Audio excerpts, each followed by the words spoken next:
right now the man that I want my son to be? And most days the answer is no. Sometimes I think we can fall into a trap of like getting our wives to like, you want them to be perfect, you want them to do things like we would do them and things like that, but they're built differently. When I have a doubt now, I immediately go back to all these experiences that I've recently had, and it's just like, it's even quicker of, you know, the creator of the universe, God Almighty, our Father in heaven, exists, and he knows me, and he's a personal God, and he has not failed me. He has not forsaken.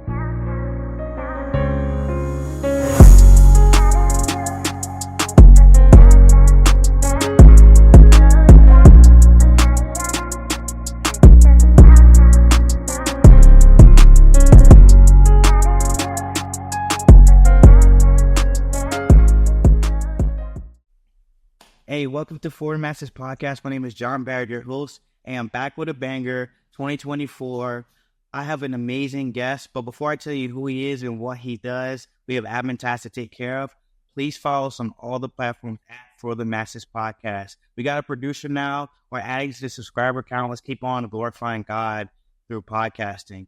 Today, I have a brother, a Christian founder, and my brother, Jamie Cain. This is probably the first three-peat on the podcast. My brother, how you doing?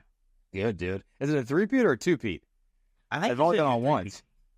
What was my other? Oh, we did. Yeah, you're right. Those are the other podcasts I did. Yeah. We've gone back. Yeah, we're good. This is the second time on the podcast.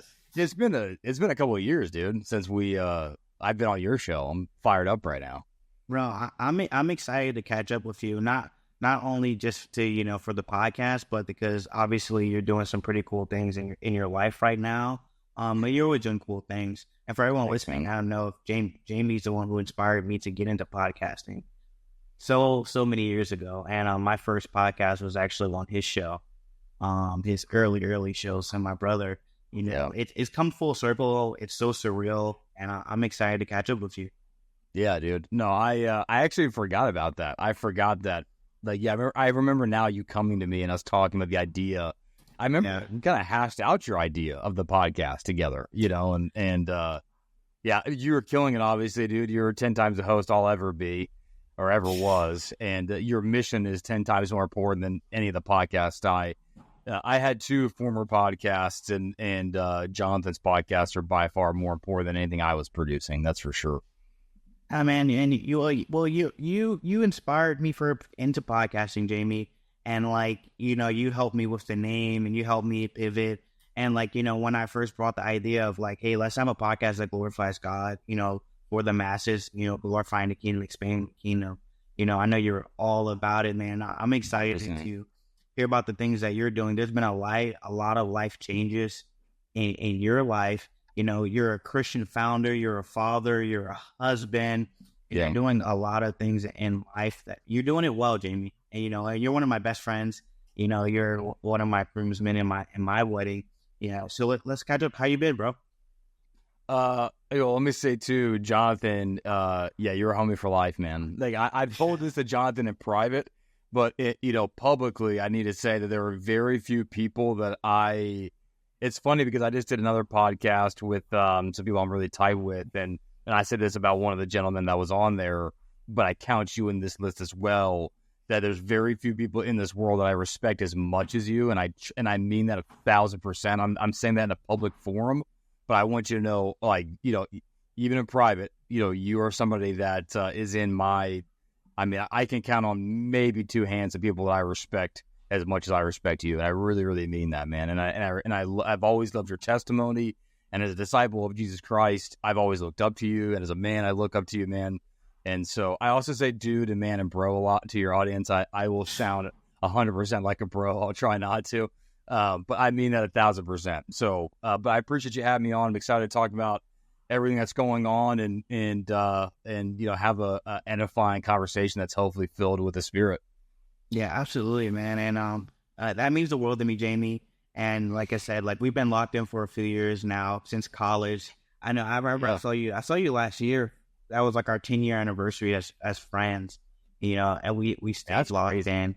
Bro, it's crazy. I saw our buddies Lonnie and Chris at the wedding, by the way. You know, so they're doing well, making families of their own. So last time I talked to you, you've had an addition to your family. Yeah. So we had our son. I have 2 kids now, which is crazy to think about. So we have a daughter, we have a son.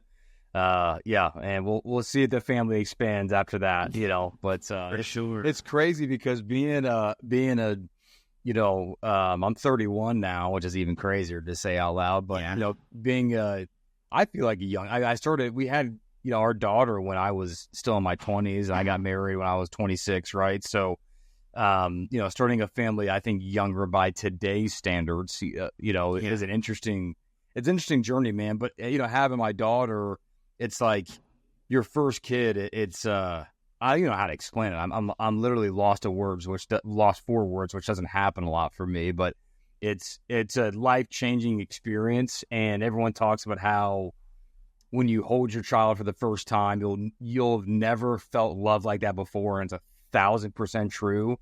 If you're doing it right, I believe, right? But having my daughter, it's like this feeling of I've got to protect her, I've got to make sure, because this world can be crazy for women, you know what I'm saying, and for girls, little girls, I'm like, my first responsibility is to be her protector, set the example as what a man is supposed to look like and supposed to do.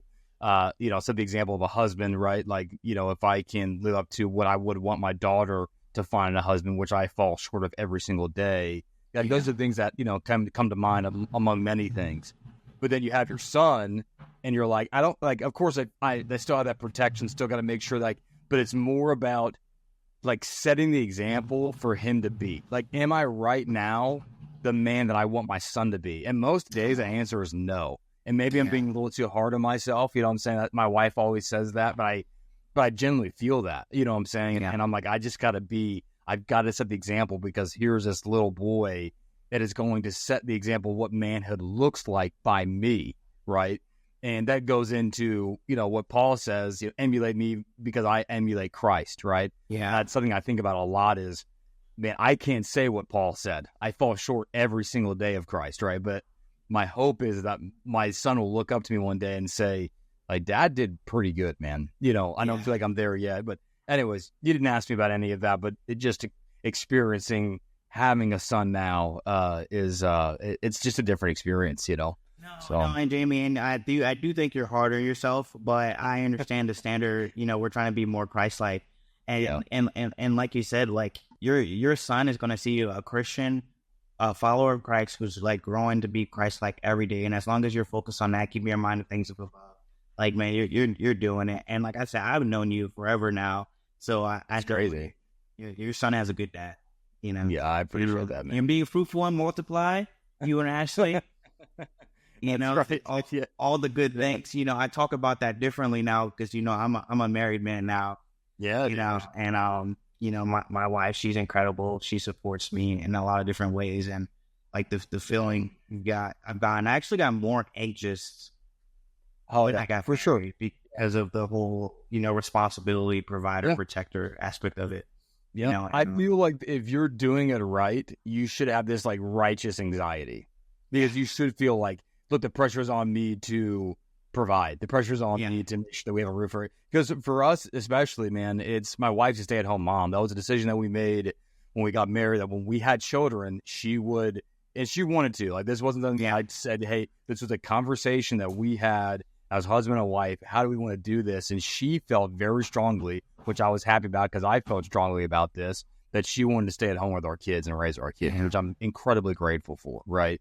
And so, but that puts an even more amount of pressure on me, because I'm like, there isn't 2 incomes, right? There's one, you know what I'm saying? And now as a founder, I can say I understand you completely, because it's really, you know what I'm saying? Like, it's all up to us. Like, we have to provide. There is no other choice. And for men like us, right? At least my hope and prayer is that I would never be the person that would let anything happen to me. Like, I would go work at Home Depot on the night shift before I let my kids go hungry. You know what I'm saying? Absolutely. Like, that's just what you have to do as a man. But I feel that anxiety. It's real. And I'm glad it's there. It should be there. The point that it shouldn't be there is when it overwhelms you and it cripples you, which I know that won't happen to you, but I have had that happen before in my life, and that's a tough road as well. Yeah, man, and I appreciate it, Jamie. I had a buddy right before the wedding. He came up to me. He was like, "Yeah, man, like, I think he saw me anxious, and he was like, Yeah. hey, man, yeah, that's right, man, you got this." I was Yeah, like, yeah. "Oh, man," and then Justice's dad, Yeah, Will's dad, he was like, "Man, you got this, man, no worries." And I will say the day of my wedding, it was, I don't, you're not, I wasn't nervous at all the day before. I don't know what it was like for you, but the day of the wedding, like there was that pit in my stomach for sure. So I feel like a lot of men probably feel the same way that you have, that have been in that situation. So Yeah, for sure, man. And it's beautiful because like this is the opportunity where we see our wives become that helpmate, that Eve to the Adam that we see biblically. Because my wife, after the first 2 weeks, she said, "Why are you putting so much pressure on yourself?" It's like you have to do it all today. Christ is your strength, and essentially, like she's also there to help me. And yeah, man, that alone was like very like peaceful to me. And I know your wife does that for you to the point where you just keep having all these kids. Yeah, that's all these kids, and we have two. But it's I couldn't agree more, man.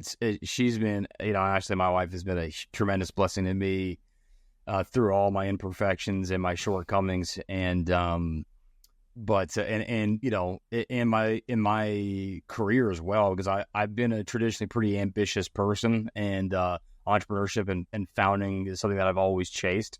And she's always been supportive. She's never once, like when I said, "Hey, like I'm doing this full time," or not, I'm doing this, but I feel like the answer to my prayers, because we can go into this later if you want, but I feel like the answer to my prayers that I need to do help Ghost, full time, and she didn't even hesitate. Like there was no hesitation. It was just like, she just trusts me, which in turn makes me trust myself more, because a lot of times, man, like. I had a friend recently, he said, "I wish you could see yourself through my eyes, because I really struggle with self-confidence and self-worth," right? I think a lot of men do. And so when your wife says, without hesitation, "Yeah, I believe in you. I know you can do this," there is just like that confidence in yourself that maybe wasn't there before, that she placed in you because of that, her confidence, Yeah. And so I feel incredibly grateful, and I call her the fourth co-founder, right? Because like at the end of the day, it's, I can't do what I'm doing without her, for sure. Absolutely, man. And I think all the great people have some type of perception issues. Like my Brazilian jiu-jitsu professor, his name is Muhammad Ali. He even talks about it. He's a 4-time world champion. He's like, "Yeah, I have a perception of me that may be different from the world," and and he's dealing with these. And I just think like biblically, like we're trying to be more Christ-like. We're trying to live to that standard, and it could be so overwhelming and daunting. So it's like, and you're not Jesus Christ. So like, how are you like walking around here? But your instructor's name. So I got to go back. Your instructor's name is Muhammad Ali. Oh yeah, bro. So he's a Brazilian. It's spelled a little differently, but his name is Muhammad Ali.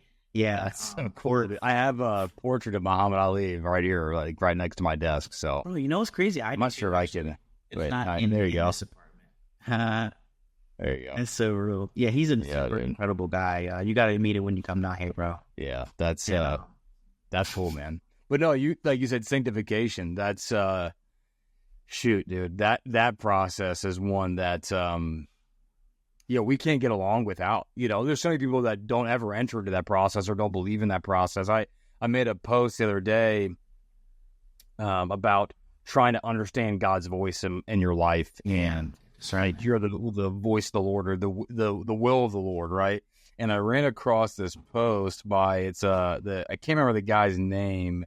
I took a screenshot of the post though, but he is an Orthodox priest, and it's funny because I was really thinking about this a lot. I'm like, what is the will of the Lord? Like, what is And it said, in what situation rather? And so he basically was talking about, instead of thinking about like, what would the Lord have me do or this, that, and the other, he poses this. He says, in what situation rather can you love God with all your heart, with all your mind, with all your strength, and with all your soul?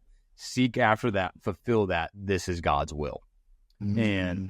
And I felt that because I truly feel what I'm doing, I've been led by God to do. I feel like I've had answer prayer after answer prayer in this, but I feel like but I feel the reason is because of what we're doing at Help Goes, our internal mission, the mission that really drives us is to glorify God as a startup and as a company, right? And so I really feel like my vocation as a founder allows me to do those things that he suggested, you know. And anyways, I bring that up because I made a post on that. And at the end of the post, I said, can you find worldly happiness without this, without finding the will of the Lord, as he put it? Yeah, absolutely. Jesus Christ talks about that. But can you find the peace that St. Augustine talks about, that our hearts are restless until they rest it in you, right? And I think that answer is emphatically no. Like that sanctification process, that's, people don't know what they're missing out on by not being within that process, or not even being willing to enter into that process. Yeah. No, and that's beautiful, Jamie. And you so you mentioned discernment, right? And so I talk to a lot of elders, and they talk about, especially if they're the married ones, they talk about a lot of like, when God has told me to do something in my life, he also told my wife, and my wife was able to confirm it.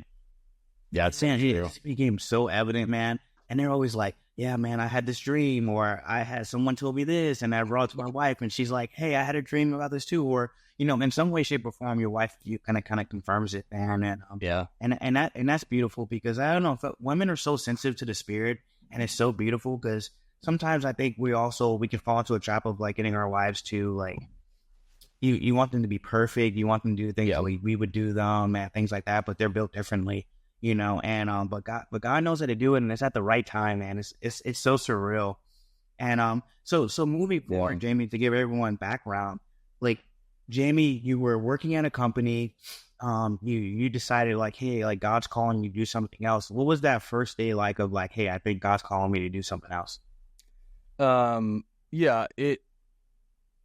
I had the idea for our startup like years ago. I've been in software specifically for the last several years. Sales is my background, right? And I've known since sophomore year at SVU actually that I wanted to be a startup founder. I just didn't know when or how, and I had tried things before, but I just wasn't ready for them. Honestly, I just hadn't learned enough, you know. And I wanted to be that like 20-year-old like millionaire startup founder, and the Lord humbled me in a lot of ways by not letting that come to pass, you know. And anyway, so I had the idea, and I was working at a company, and I won't mention the company that this happened with, but essentially there were moral and ethical issues that were occurring that I did not feel comfortable with at all. And I had gotten to the spot where it was affecting my performance because I wasn't doing what they were asking me to take part in, essentially, right? Yeah. And I've been praying a lot about it, and it's funny because I was praying with my wife about resigning, you know, and you know, from the company because of these reasons. And it's so funny because I was praying and I said amen, and I felt very strongly that I was supposed to resign, and I didn't have another job lined up. I didn't have like, I was like, I can't keep doing this and feel right about my life as a disciple. But I'd also have to provide for my family, you know? Yeah. And, so what is the path? And we got up from our knees saying the prayer, and we both felt like me resigning was absolutely the correct answer. So that's what I did. You know, I felt I wasn't to do it immediately, but I was to do it in a couple of weeks, essentially. Yeah. So I did that. And on the side, I've been working on this, right, as a side hustle, essentially, right? Coming up with ideas. Not the full idea for the company, but features and you know, the product itself and what it's going to look like, and what they call UX mapping, right? So user experience, you know, and those sorts of things, and just kind of trying to find ways to build it, right? Because it costs money to build software. I don't have a technical background, you know, and looking for co-founders, and so I was doing all that in the background, you know, and then so I honestly just started doing it. Because I felt like, okay, I was told to resign. I really felt strongly about that. I took about a month and a half to 2 months off and just hung out with my family, because we were lucky enough to have some savings where I could do that. And I've never had a hard time finding a job. And so we just, you know, once again, being blessed for that as well. And then so I started working on organically, and then the Lord just started opening up doors. Like we were able to lock down some really awesome angel investors that believed in us, and we raised a really healthy angel round to start actually building. My first co-founder and I were able to bring in a third co-founder who I actually also knew at SVU, and who had done really, really well for himself and had been a previous startup founder and had an exit and all those sorts of things that you would want to be a part of your team.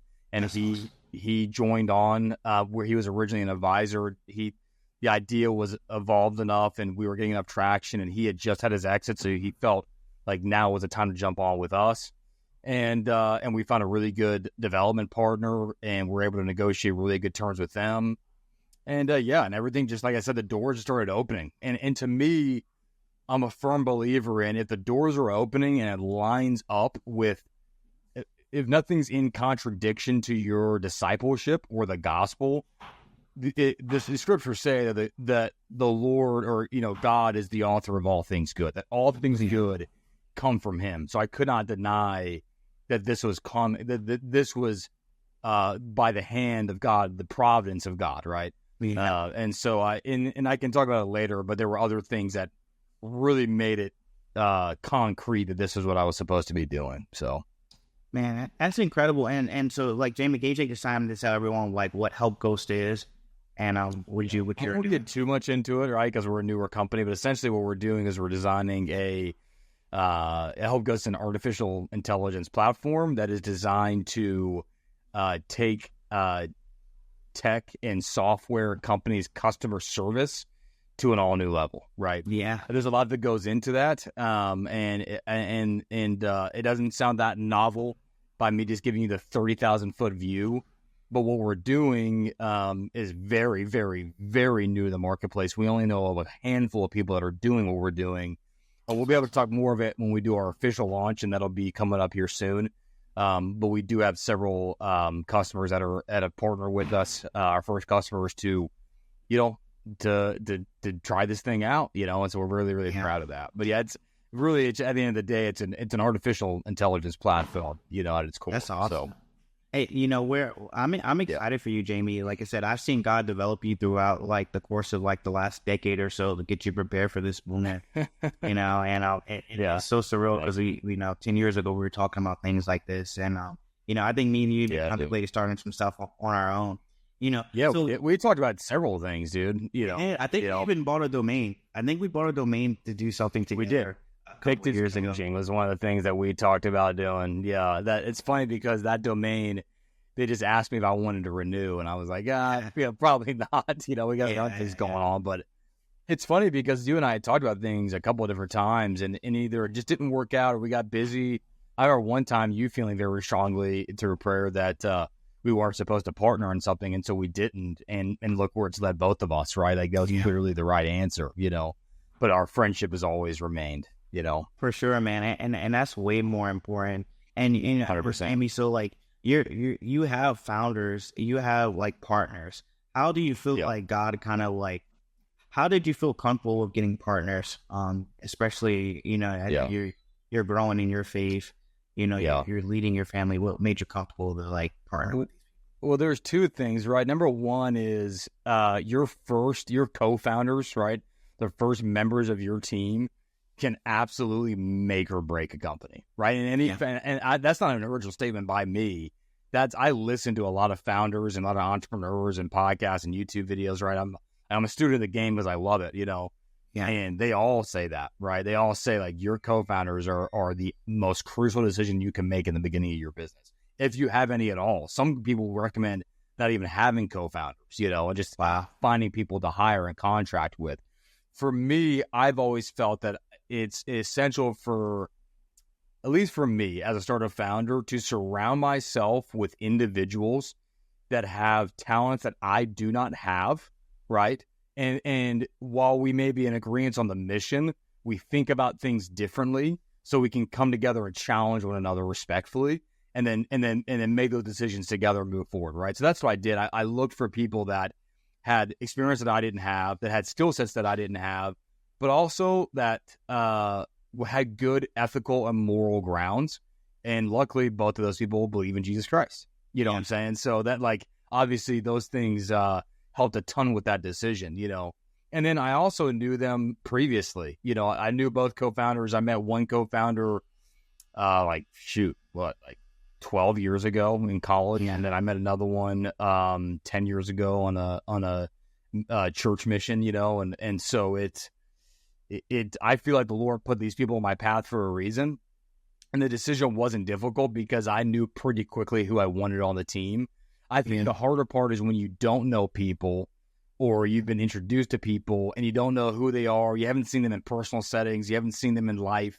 Like all three of us have gone through hardships. All three of us have leaned on our testimonies. All three of us have families and children. And so we all have, I feel like, the right motivations. And then we came together on the mission of Help Coast, and we all agreed what this should be. From the original, essentially the idea that I came up with before I talked to either one of them, you know? Yeah. And so that's probably not the best answer that I could give. I'm sure other people would give better answers, but for me, those were the ingredients to make me feel confident. And I haven't doubted once since bringing either one of them on. Now that we've had disagreements, we've had moments of frustration, you know, but that's just business. It's never been doubt. It's been like, let's sit down and figure this out together. And I've been, and it's going the other way too, not just me, but like, I mean, one of my co-founders put me in my place on a couple of different things, and they were 1,000% right. He was about everything that I needed to improve upon, right? And that's what I was looking for. So it's worked out really well. Yeah, no, like I think that's really important for a lot of people to learn and hear. Like, hey, how does a Christian pick other Christian, you know, co-founders or people that they're going to do anything with? You know, it's like a marriage, you know. So 100%. Who are these people, you know? And like when you're Christian, if you're looking to love God with your heart, your mind, your soul, and that's where you draw your strength from. What does this look like to partner with other people and make sure we have the same beliefs? You know, so I think the aspect of discernment is super important. And like, what does that actually look like in practice? You know, so I think you definitely put it down for people, you know, as it relates to like, you know, when you're trying to get into like your products and you're looking to like serve, like is that the mindset you had, like a leader servant, like 100%. Yeah, we literally just talked, and that's funny because obviously the school that we met at SVU, their mantra was creating or servant leaders, leader servants. I think it was leader servants, but one of them. But just the other day, I was talking. We meet as co-founders a ton, obviously. Yeah, and literally just had that conversation about how we need to take the mantle of leader servants first. It's not just like we're executives. We're founders, right? No, like we're leading to serve, right? And as far as our product offering, our features, you know, what we want our product to do, we feel like what we're doing is the ethical thing by helping companies help their clients get the most of their product. Because at the end of the day, people are paying hard-earned money to use these products, right? Yeah. And customer service is one of the things. 58% of customers cancel because of bad customer service today, right?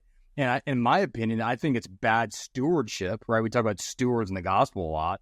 I think it's bad stewardship of your customers if you don't give them the best support possible because they're handing you their hard-earned money for your product.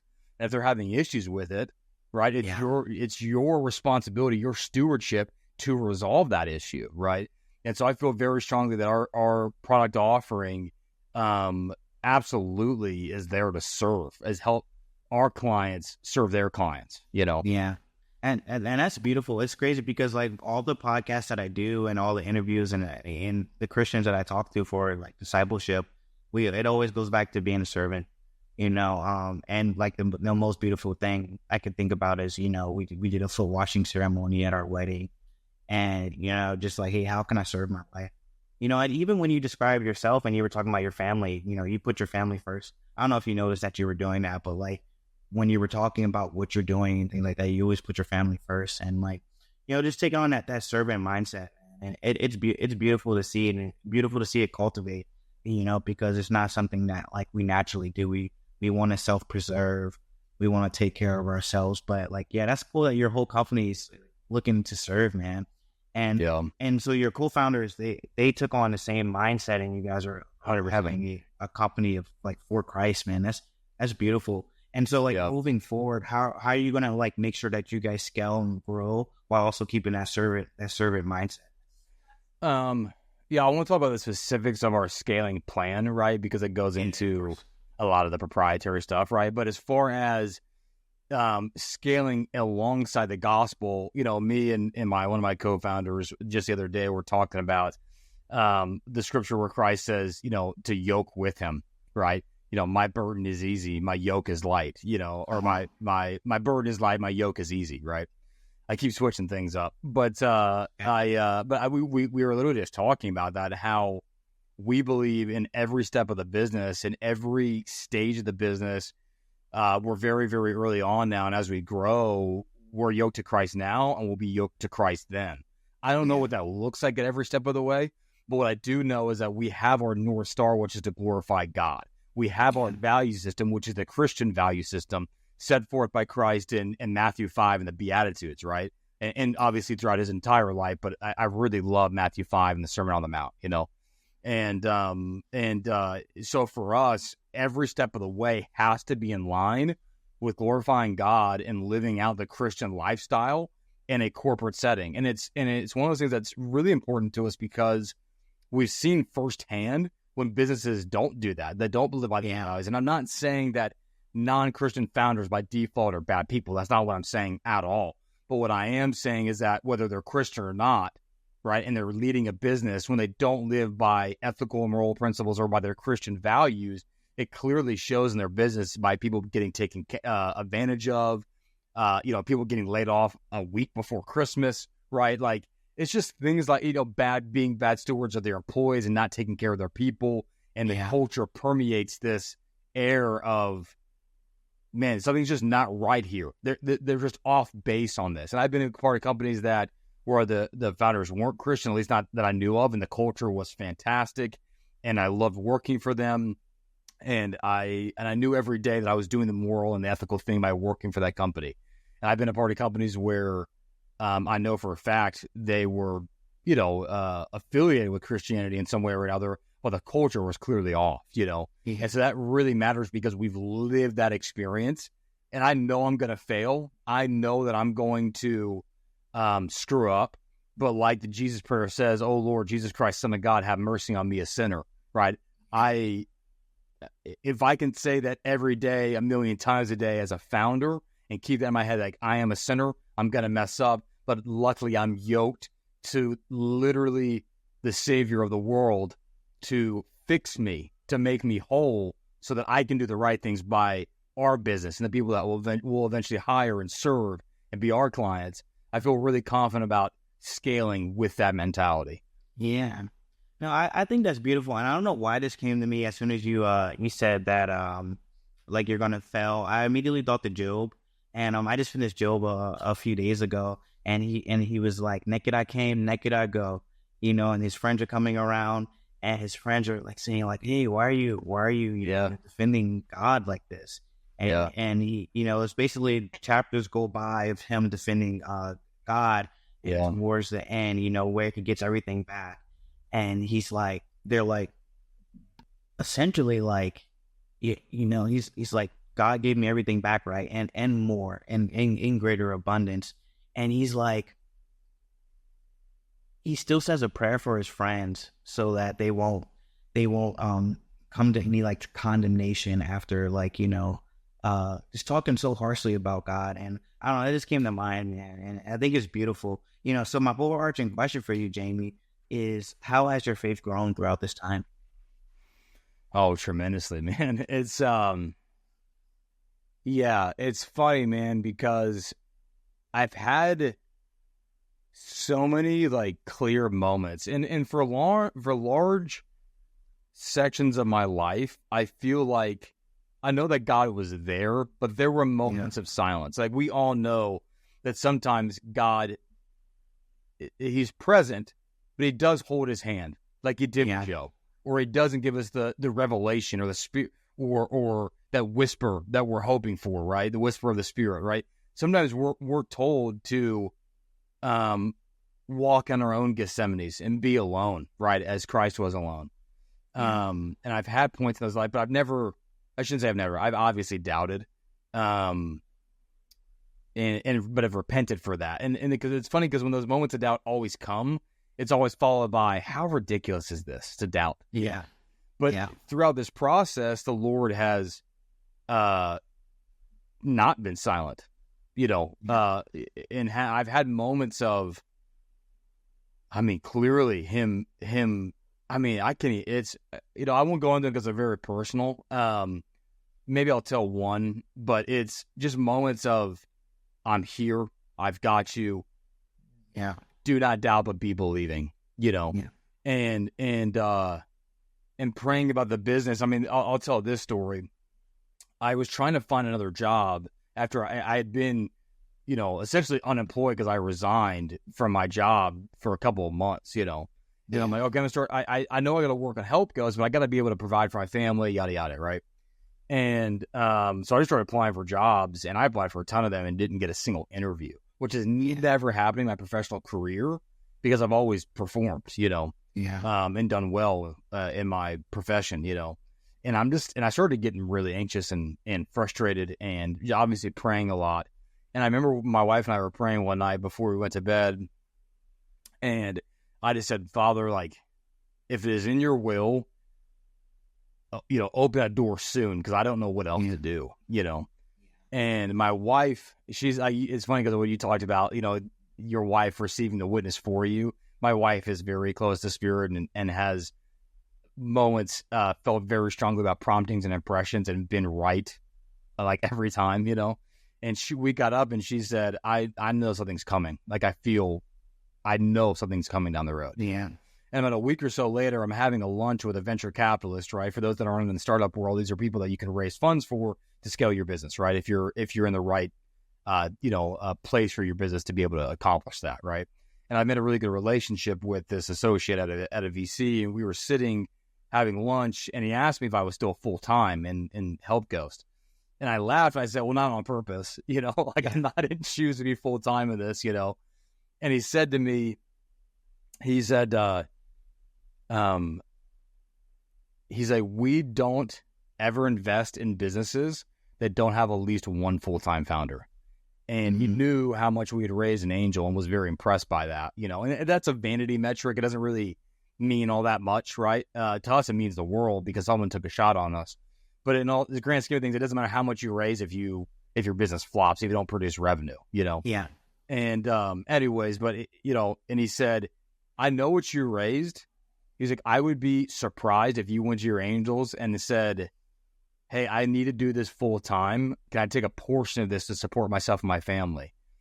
And it just hit me like a ton of bricks. I'm like, that's the answer, man. Like that, that's what I'm supposed to do. So that day I called both of our, we have 2 angel investors, both of them, and both of them said, duh, like that's what we were expecting you to do. Like that's why we gave you as much as we did, was to take a portion of that, because you are the business. The business does not exist without you, and there's no way to know if this is right unless you go in 2 feet in the deep end, Yeah. And so I walked out. I work from home, my home office, right? And I walked out to my wife. I said, all right, we're doing this full time. And I texted my 2 co-founders and said, hey, I'm doing this full time. And both of them said they felt like that was always the answer, but they wanted me to come to that conclusion. And so anyways, so it's just experiences like that and others that have clearly strengthened my testimony to now when I have a doubt now, I immediately go back to all these experiences that I've recently had.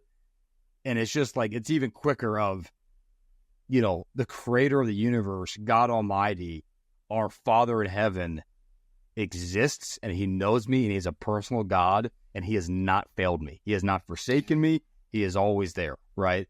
And it's such a stronger rebuttal of doubt than it probably ever has been.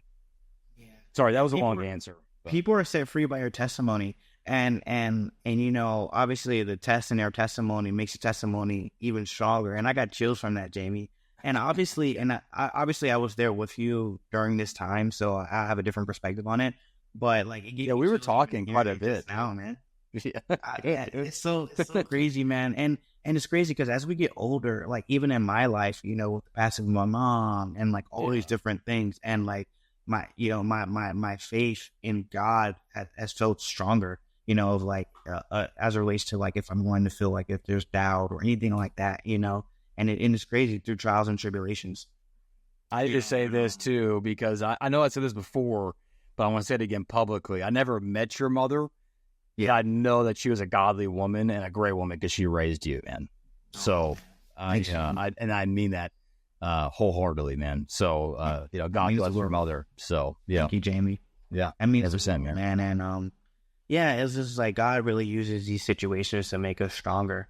And thanks for sharing that story. I think it's beautiful. I think it's a big part of your testimony. People are being set free from it. And Jamie, there's a lot of people that are listening to this podcast, and they're trying to discern through different decisions and things like that, and they're bringing it to Christ. What's something that you think would help them out in this time? Man, that's a good question. I was talking to a friend of mine that was going through a harder time. He got laid off. A lot of people getting laid off, right now, and the economy is weird, right?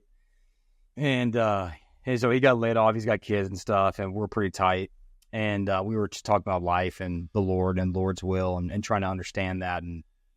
And I told him when I stopped looking for answers and I started to be open to them is when things changed.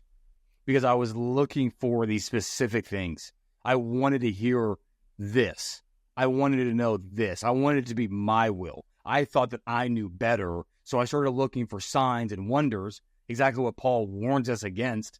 Not asking for them, but looking for them, right? Yeah. And nothing was happening. I wasn't seeing anything, and I was confused and frustrated.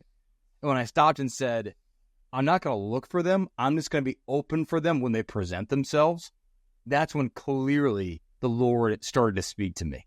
Yeah. I mean, I'll give you another example. This is really sacred and close to me, but I really feel like I need to share because it was such a powerful experience. I was attending the church that I attend, and I was in the back, and they were reading from the Gospel of John, right? And I started, and I was looking at this picture, picture of Christ and his disciples off to my right. And I'm looking at this picture, and I'm in this mode of doubt. This was a couple of months ago. And I just start thinking, do I really believe any of this? Do I believe if there's a God that knows me, that created me, that loves me, there's a heaven after this, that there's somewhere in the sky, and I don't believe heaven's in the sky, so let me clarify, but that's the thought that I had, right? There's somewhere in the sky that I go after I die, and I am surrounded by my loved ones. It just sounds too good to be true, Yeah. And as I'm thinking this, I'm daydreaming, right? I'm not hearing a thing coming from, the pastor, right? And as I think that, I snap out of my daydream. I daydream a lot because I have ADHD, right? So I snap out of my daydream, and at that moment, he is reading where Thomas and the apostles go to the room, they close the doors, and Jesus appears to them. And Jesus says, the scripture that he read came out of that daydream was, come and feel and see, where he says, come and touch my side, come and feel my hands. Yeah. And he says, be not doubting, but believing. You have seen and believe, but blessed are those who have not seen and will still believe.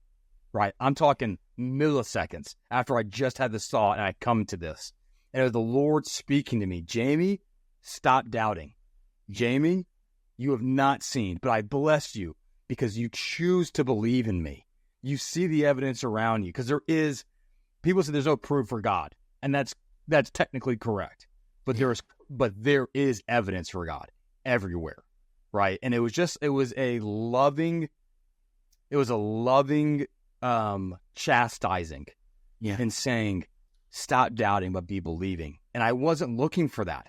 I wasn't looking for an answer from the heavens. I wasn't looking for Jesus to show up to me on the road, to Damascus like Paul, right? I wasn't looking for that. But my heart was open, and my doubts and my fear and my questioning was sincere. And in that moment, God knew that I was sincere in my wonder, and he filled that desire without me asking for it. And so that would be my advice is stop looking and just be open. And I promise you, he will make himself known to you, because if you feel a call to him, he first called you. It's not the other way around. That's a blessing, and we dropped the mic there. You know, and those are two beautiful stories, Jamie. So, like, where can people find you? You know, people are really inspired by this podcast, and they're like, man, I wanna follow that guy. I want to be involved with whatever he's doing. Where can they find you, Jamie? Well, yeah, this has been awesome. First of all, it went by really fast, but I know dinner's ready too, and I'm starving. So yeah, for sure. We're ending in a good time, but we have been fed by the Spirit, though, right? More importantly. So, yeah, and it was as far as finding me. The main place I'm on is Instagram at I am Jamie Cain. Jamie is spelled Jamie, Cain Cain. Yeah, I am making up for the name, obviously. So, I've heard enough Cain and Abel jokes to last a lifetime. And then you can also add me on LinkedIn. LinkedIn can kind of be a downer sometimes, but you can find me, Jamie Cain, a CEO of Help Ghost, on there. You can follow the Help Ghost page on LinkedIn. That would be a huge help. If you're interested in our updates, sorry, I got something stuck in my throat here. Give me 1 second. There we go. And if you want to keep track of what Help Ghost is doing, you can go to helpghost.ai. We have a landing page set up. Our website's being worked on right now. But I would highly encourage you just to follow me on Instagram. That's where I'm the most active, and I mix these sorts of conversations with conversations about being a founder, about being a husband and father, about fitness and health.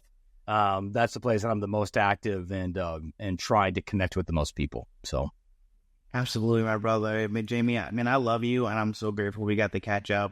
And thanks for all listening for the Masters Podcast.